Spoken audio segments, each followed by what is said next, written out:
Bonjour à tous, voici donc le corrigé des exercices 4 et 5 sur l'addition et la soustraction de nombres relatifs. Donc on commence par l'exercice numéro 4 où on vous demandait de calculer la durée donc, de 3 périodes romaines. Alors ce qu'il faut bien sûr comprendre, c'est que si on cherche une durée est forcément quelque chose de positif. Ça a duré 3 ans, ça a duré 4 ans, ça a duré 15 ans, ça a duré 120 ans. Donc forcément au final on doit obtenir un résultat qui est positif. Comment calculer une durée, la durée d'une période? Eh bien tout simplement, je vais prendre la date de fin et soustraire la date de début. Et c'est toujours le même principe. D'accord. Donc ici, forcément, attention, on a des périodes avant Jésus-Christ, d'autres après Jésus-Christ. Je rappelle que la naissance de Jésus-Christ est symbolisée par l'an 0. Donc tout ce qui se passe avant sera donc en négatif, ce qui se passe après sera en positif. On commence donc par la Rome étrusque. Je prends la date de fin de cette Rome étrusque qui est de 509 avant Jésus-Christ, c'est-à-dire le nombre moins 509, et je vais lui retirer donc la date de début, c'est-à-dire 753 avant Jésus-Christ moins 753.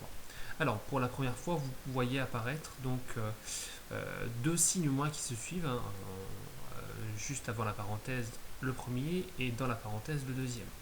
Donc il y a des règles de signes concernant ces symboles. C'est dans votre cours, il faut absolument les connaître par cœur. Donc ce qu'il faut comprendre, c'est que lorsque deux signes moins se suivent, on va pouvoir remplacer par plus. Donc ce moins 753 va être remplacé par plus 753.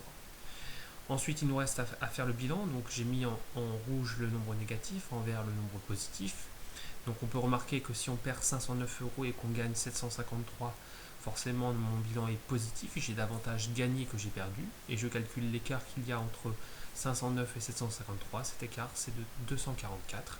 Donc la Rome étrusque a duré donc, pendant 244 ans. J'en fais de même pour la Rome républicaine, donc date de fin 30 avant Jésus-Christ, c'est-à-dire l'an moins 30, moins la date de début, 509 avant Jésus-Christ, donc moins 509. De la même façon que juste au-dessus, deux signes moins qui se suivent se remplacent par un symbole positif. Il me reste donc à calculer moins 30 plus 509, un négatif, un positif. Mon gain est supérieur à ma perte, donc le résultat sera positif et je calcule l'écart entre 30 et 509, ce qui me donne un total de 479 ans pour cette Rome républicaine. On termine par la Rome impériale, donc date de fin 358 après Jésus-Christ, c'est-à-dire l'an plus 358, et je retire, donc je soustrais la date de début de cette période, donc moins 30, vu qu'on parle de 30 avant Jésus-Christ. Comme au-dessus, deux signes moins qui se suivent se remplacent par un résultat qui est positif, par un symbole positif. Donc cette fois-ci, nous avons un bilan avec deux nombres positifs, deux gains, donc forcément à la fin, vous gagnez. Et j'additionne mes gains, 358 plus 30 nous donne un total de 388. Voici la durée de cette Rome impériale. On passe maintenant à l'exercice numéro 5, un exercice avec un jeu de fléchettes.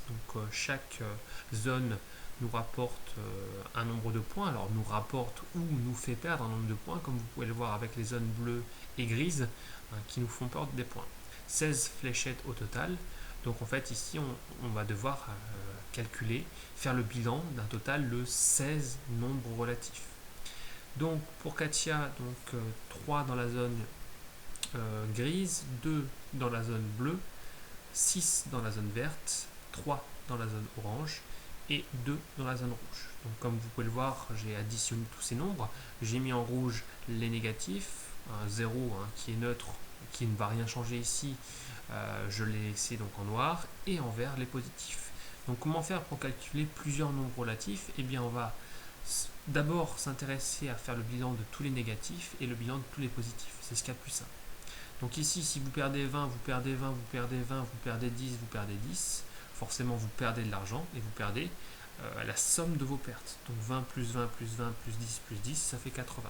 Donc moins 80 points avec ces 5 nombres. Pour les positifs, même principe, si vous n'avez que des gains, forcément au final vous aurez gagné. Donc 10 plus 10 plus 10 plus 20 plus 20, ça fait un total de plus 70. Au final, mon bilan, un négatif, un positif, on peut voir que ma perte est un peu plus importante que mon gain. donc le résultat est négatif. Et l'écart qu'il y a entre 70 et 80, c'est 10. Donc le score de Katia est de moins 10 points. Pour Nicolas, même principe, même constat, hein, vous pouvez le voir avec cette addition de 16 nombres relatifs, toujours les négatifs en rouge, le 0 en neutre, en noir, et les positifs en vert. Donc cette fois-ci, si je fais le bilan de mes 5 nombres négatifs, hein, j'ai moins 70, le bilan de mes 4 nombres positifs, j'ai plus 50, et le bilan final, on a de nouveau ici une perte et un gain, avec une perte plus importante que le gain. L'écart qu'il y a entre 50 et 70, c'est 20, donc le score de Nicolas, c'est moins 20. Au final, lequel des deux a gagné? Eh bien, c'est bien sûr Katia, hein, vu que moins 10 est plus grand que moins 20. Hein, très important, sur l'axe gradué, le moins 10 est plus proche du 0 hein, que le moins 20. Voilà. J'espère avoir été clair dans cette correction des deux exercices. A bientôt.